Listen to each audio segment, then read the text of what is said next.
कि एक मियाँ जी थे, तो मियाँ जी जो थे तो उनको एक नौकर की आवश्यकता थी। वो नौकर की तलाश कर रहे थे। तलाश करते करते करते करते उनको एक नौकर मिला। जब नौकर मिला तो उस नौकर से लेना देना तय हो गया। अमुक काम करना है, इतना पैसा तुमको दिया जाएगा।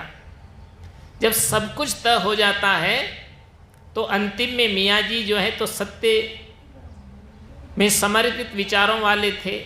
उन्होंने कहा कि भाई एक शर्त हमारे तुमको मानना पड़ेगा। बोला क्या है? कि तुम झूठ तो नहीं बोलते हो? तो नौकर कहता है कि मेरा तो झूठ बोले बिना काम चलता नहीं है। उन्होंने कहा कि तो तब तो तुम हमारे यहाँ पर नौकरी नहीं कर सकते हो, काम नहीं कर सकते हो। दूसरे नौकर की तलाश की गई, उससे भी सब लेना देना जब तय हो गया तो आखिरी में पूछा तुम झूठ तो नहीं बोलते हो? बोला झूठ के बिना तो मेरा काम नहीं चलता है। ऐसे कितने नौकर तलाशे गए, लेकिन कोई भी जो है तो झूठ का त्याग करने के लिए तैयार नहीं हुआ। तब अंतिम में खोजते खोजते एक नौकर मिला, और जब उसके भी सामने वही प्रस्ताव रखा कि तुम झूठ तो नहीं बोलते हो, तब उसने कहा मैं रोज़ तो झूठ नहीं बोलता हूँ, लेकिन वर्ष में एक बार झूठ जरूर बोलता हूँ। रोज़ झूठ नहीं बोलता हूँ, किंतु वर्ष में एक बार झूठ का प्रयोग करता हूँ। अब आपको मंजूर हो तो मुझे रख सकते हो, नहीं मंजूर हो तो नहीं रख सकते हो। मियाँ जी ने भी सोचा कि जितने नौकर मिलते हैं रोज़ झूठ बोलने वाले मिलते हैं, और ये वर्ष में एक ही तो बार झूठ बोलेगा। तो मियाँ जी ने भी उसको छूट दे दिया कि कोई बात नहीं है, तुम वर्ष में एक बार झूठ बोल सकते हो। उसको नौकर रख लिया, वो काम करने लगा। काम करते करते करते करते और उसका जो है तो 11 माह पूरे हो गए। 12 महीने के लिए नौकर रखा गया था। जब 11 महीने पूरे हो गए तो सेठ जो थे तो कहीं जो है तो बाहर दूसरे क्षेत्र में जाकर के उनका व्यापार चलता था, दूसरे देश में। जब वहाँ पर व्यापार चलता था तो सेठ वहाँ रहा करते थे, मियाँ जी वहाँ रहते थे। जब मियाँ जी वहाँ रहते थे तो कई महीने तक जो है, जब मियाँ जी यहाँ पर घर पर नहीं आए तो उनकी बीवी ने उस नौकर को बुला करके कहा कि जाओ पता करके आओ जो है तो मियाँ जी का क्या हाल चाल है। आज का ज़माना तो बहुत अच्छा है कि आप यहाँ से बैठे बैठे हलो हलो करते हैं, तुरंत बात हो जाती है। तुरंत जो है तो आपस में जो है तो पास में बैठे जैसे ही चेहरे दिखाई देने लगते हैं। लेकिन वो ज़माना था जब न तो टेलीफोन थे न मोबाइल थे, केवल चिट्ठी पत्री से ही व्यक्ति का जो है तो एक दूसरे से चर्चा हुआ करती थी। मियाँ जी को 6 महीना हो गया था, लेकिन वो नहीं लौट नहीं पाए थे। तब बीबी ने कहा जाओ उनका समाचार लेकर के आओ, क्या हाल चाल है। वो जो है तो उनका नौकर था, वो चल दिया, और जैसे ही उनका नौकर जो है तो वहाँ पर पहुँचा, और जब मियाँ जी से मिला तो उसने जो है तो उनको प्रणाम किया, मालिकम सलाम करके प्रणाम किया। और प्रणाम करने के बाद नौकर को देख करके वो बड़ा खुश हुआ, और मियाँ जी ने पूछा कि बोला जो है तो हमारे घर में सब ठीक हैं? तो उन्होंने कहा सब चैनो अमन है, बिल्कुल सब ठीक ठाक है। तब उन्होंने पूछा कि भाई जो है तो हमारा जो है तो मोती कुत्ता ठीक है? एक मोती कुत्ता पाल रखा था उन्होंने। उस कुत्ते से बहुत प्रेम होता है, जैसे यहाँ आपके नेपाल में भी लोग कुत्ते बहुत पालते हैं। अब बिल्लियाँ भी पालते हैं, कोई लोग बिल्ली पालते हैं, कोई लोग कुत्ते पालते हैं। आजकल मनुष्य से प्रेम कम करते हैं लोग, अब कुत्ता और बिल्लियों से ज़्यादा प्रेम करते हैं। एक दिन मैंने देखा था, एक महिला थी तो कुत्ते के बच्चे को अपने गोद से चिपका के ले जा रही थी। तो मैंने देखा कि इसको उस कुत्ते के बच्चे से कितना प्रेम है। अभी मैं एक संत जी के आश्रम में गया था, एक मंदिर में, तो तो वो भी बहुत बड़े बड़े कुत्ते पाल रखे थे, श्याम बाबा इतने बड़े बड़े कुत्ते जैसे शेर की तरह। अब वो जो है तो मैंने कहा आप इस कुत्ते को दूर नहीं रखते?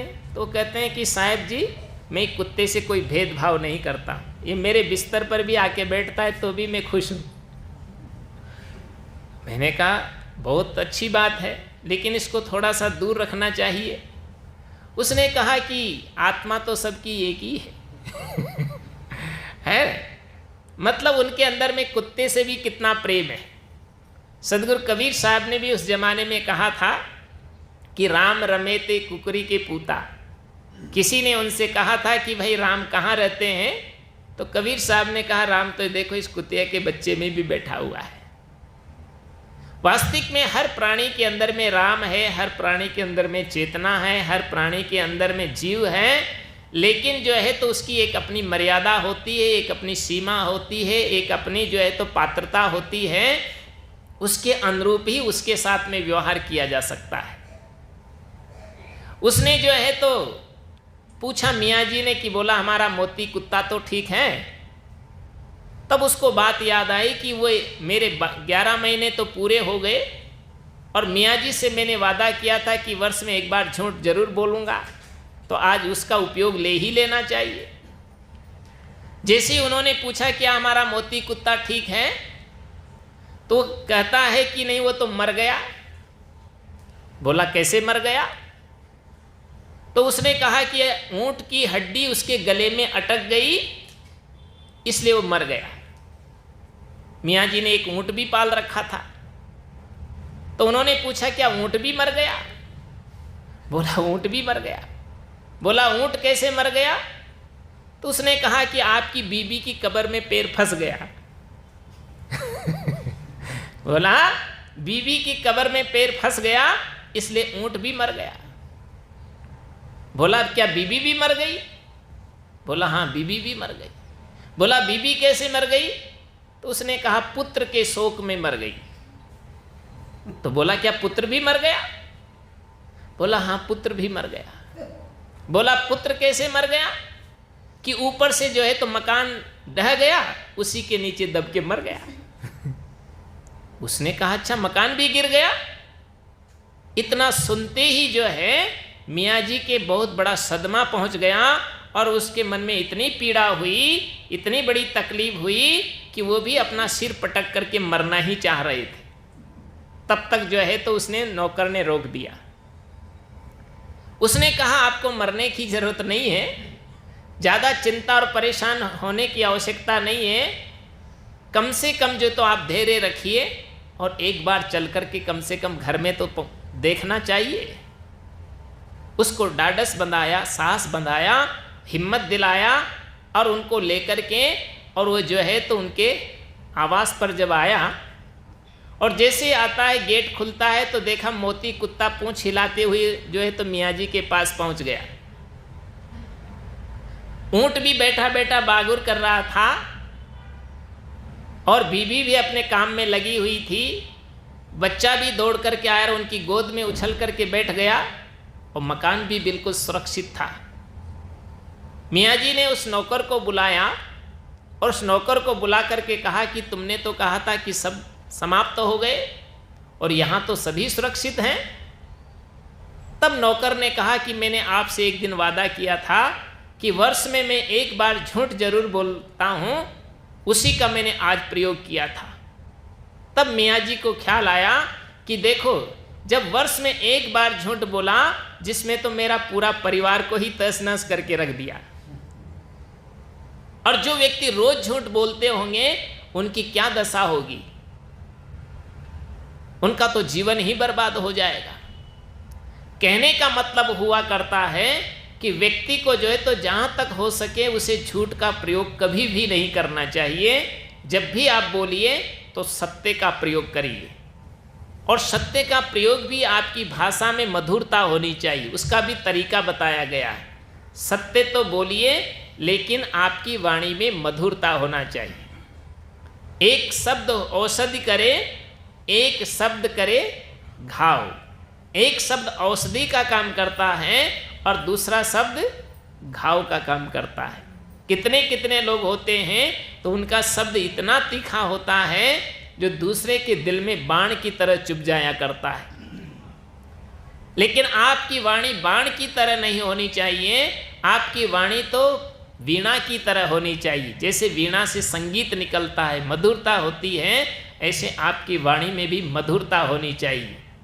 इसलिए सदगुरु कबीर हमें कहते हैं कि शब्द में बहुत बड़ी ताकत होती है और शब्द से ही जो है तो आदमी का उद्धार भी हो जाता है और शब्द से व्यक्ति का पतन भी हो जाता है। शब्द बहु अंतरे सार शब्द मत लीजिए, और कहें कबीर जहाँ सार शब्द नहीं तो धृग जीवन सो जीजिए।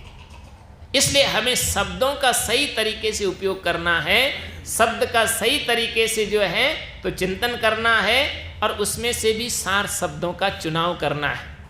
झूठ है, प्रपंच है, छल कपट की बातें हैं, उपेक्षाओं की बातें हैं, वो व्यक्ति को जहाँ तक हो सके तो कभी नहीं करना चाहिए। आपको कहीं अच्छाई दिखाई देती है तो आप जीवन में अच्छाइयाँ ले लीजिए, अगर अच्छाई नहीं दिखाई देती है तो कम से कम उसकी बुराइयों का चिंतन मत करिए। अगर आप उसका चिंतन करेंगे तो हो सकता है धीरे धीरे आप भी उसी लाइन में खड़े हो जाएंगे। जैसे आपकी दृष्टि कैसी होनी चाहिए, जैसे मधुमक्खी होती है। मधुमक्खी जो होती है तो पेड़ पर बैठती है, झाड़ पर बैठती है, किसी फूल पर बैठती है, किसी पत्ते पर बैठती है, या किसी बेल पर बैठती है, किसी पहाड़ ताड़ झाड़ जहाँ भी बैठती है तो उसमें से वह अच्छाइयाँ का चुनाव करती है, उसमें से सार लेती, उसका मिठास लिया करती है, और जो उसका बाकी हिस्सा है उससे उसको कोई प्रयोजन नहीं होता। हमें भी अपने जीवन में सार का चुनाव करने की आवश्यकता है। इसलिए सदगुरु कबीर ने कहा था, सार सार को गही रहे और थोथा दे उड़ाए। इसलिए हमें सार का अन्वेषण करना चाहिए, सत्य का चुनाव करना चाहिए और असत्य का परित्याग कर देना चाहिए। तो आपकी वाणी सत्य भी हो और उसके साथ साथ में प्रिय भी हो, और उसके साथ साथ में हितैषी भी होना चाहिए, जिससे आपका भी हित हो। अपना ही हित नहीं, उसके साथ साथ दूसरों का भी हित होना चाहिए। कितने लोग होते हैं जो अपने शब्दों के द्वारा वो दूसरों को हानि पहुंचाने का काम करते हैं, दूसरों को परेशानी पैदा करने का काम करते हैं, दूसरे के कार्य को बिगाड़ने की चेष्टा रखते हैं। ऐसी भावना अपने दिल में कभी मत रखिए, ऐसे शब्दों का प्रयोग कभी मत करिए। और वो भी मित का मतलब होता है कम बोलना। आप जितना कम बोलेंगे उतना ही आपके लिए ज़्यादा लाभकारी होता है। इसलिए कहा है कि बोलत बोलन के समय धरत समय बिन मौन, ऐसे बुद्धि निधान को और जीत सकत है कौन। ये दोहा सबको याद होना चाहिए कि बोलना तो चाहिए, लेकिन कब बोलना चाहिए? समय के अनुसार बोलना चाहिए, परिस्थिति के अनुसार बोलना चाहिए। कैसे बोलना चाहिए, कब बोलना चाहिए और कितना बोलना चाहिए, ये उसको पूरा का पूरा उसको अनुभव होना चाहिए। इसलिए जीवन में हमें याद रखना है कि बोलत बोलन के समय, ये दोहा आप लोग भी अपने अपने दिल में याद करके रखिएगा और इस दोहे का प्रयोग अपने जीवन में भी कीजिएगा। बोलत बोलन के समय आप लोग भी बोलिए, बोलत बोलन, बोलत बोलन के समय धरत समय बिन मौन, बोलत धरत समय बिन मौन, ऐसे बुद्धि निधान को जीत सकत है कौन, ऐसे बुद्धि निधान को जीत सकत है कौन। तो बोलत बोलन के समय धरत समय बिन मौन, ऐसे बुद्धि निधान को जीत सकत है कौन। उसको कोई नहीं जीत सकता है। सदगुरु विशाल देव के पास में कोई आता था और बहुत ज़्यादा बोलता था तो बिल्कुल मौन हो जाते थे बिल्कुल मौन हो जाते थे। और जब वो चला जाता था, बाद में जब लौट के आता था तब वो मौन हो जाता था, फिर गुरुदेव की ही बात सुनता था और मन में उसको पश्चाताप होता था कि मैं सुनने के लिए आया था लेकिन मैं तो बोलता ही चला गया। तो कुछ लोग ऐसे भी हुआ करते हैं, इसलिए हमें संयमित वाणी का प्रयोग करना चाहिए, हम मितभाषी बने।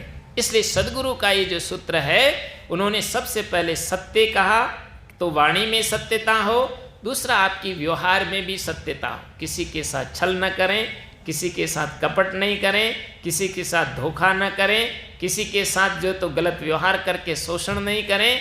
हमें जो है तो सत्यता और ईमानदारी सबसे अच्छी चीज़ है, तो उसका प्रयोग करना चाहिए सबके साथ व्यवहार में। और वो भी साथ साथ में हमें आध्यात्मिक चेतना का भी ज्ञान हो, आध्यात्मिक सत्यता का भी बोध हो।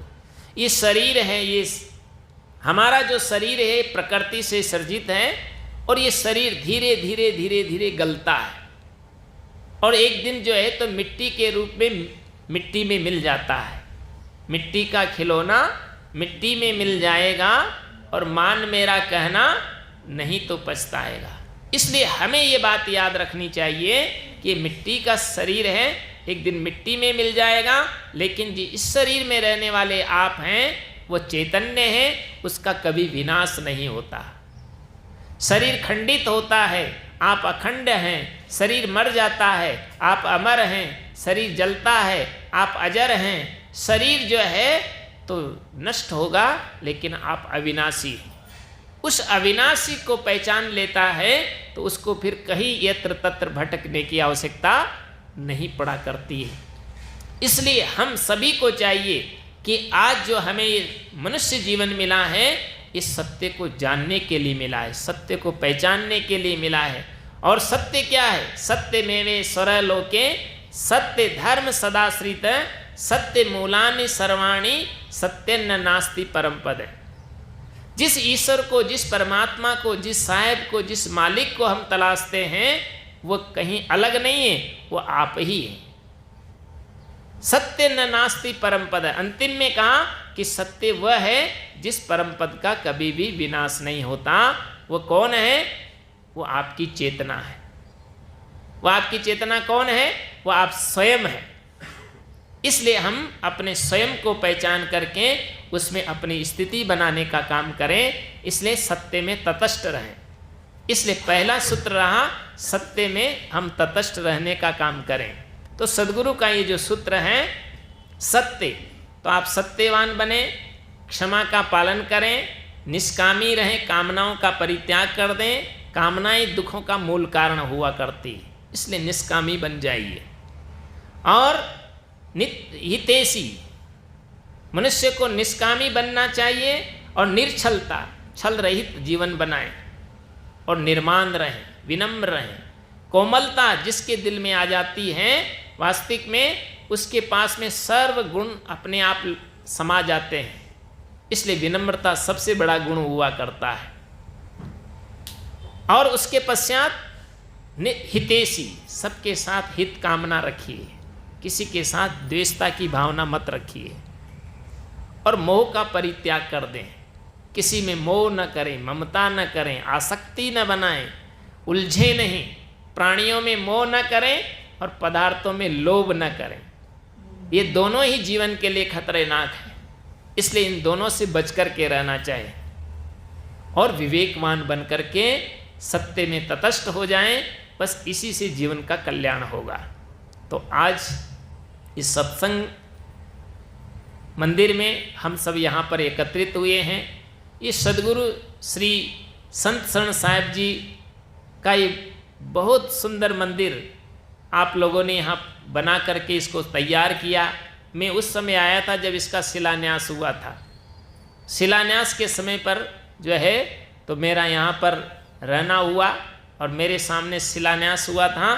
और आज ये भव्य सुंदर मंदिर बन करके तैयार हुआ।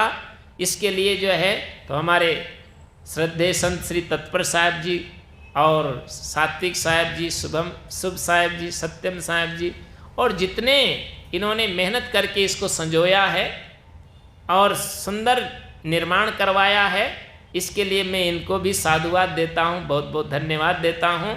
साथ साथ में जो है पूज्य साहेब की जो ख्याति है उसको बढ़ाने का आप लोगों ने काम किया है, ये सबसे बड़ी बात है। अपने गुरु के ज्ञान को, गुरु की महिमा को, गुरु की विशेषताओं को व्यक्ति को जो है तो साधकों में ही वही ताकत होती है जो अपने गुरु की महिमा को बढ़ाया जा सकता है। इसलिए हर साधक को चाहिए कि गुरु के प्रति श्रद्धा रखें, विश्वास रखें, भक्ति से ओतप्रोत जीवन बनाएं और ज्ञानवान बन करके हम दूसरों के लिए भी गुरु के ज्ञान को बांटने का काम करें। तो आपने ये बहुत सुंदर जो है तो ये मंदिर का निर्माण करवाया और ये निर्माण होने के पश्चात आज मेरा भी इसमें आने का मौका मिला है। मुझे देख करके बड़ी प्रसन्नता है और इस प्रसन्नता को जो है तो मैं व्यक्त नहीं कर सकता। इससे जो है तो जीवन में सबको प्रेरणा मिलती रहेगी, मिल रही है और भविष्य में भी सबको प्रेरणा मिलती रहेगी।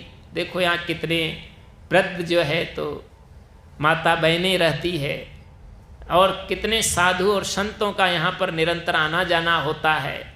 भक्ति से ओतप्रोत सबका जीवन है और तमाम सारे लोगों का के द्वारा पुण्य के कार्य हो रहे हैं।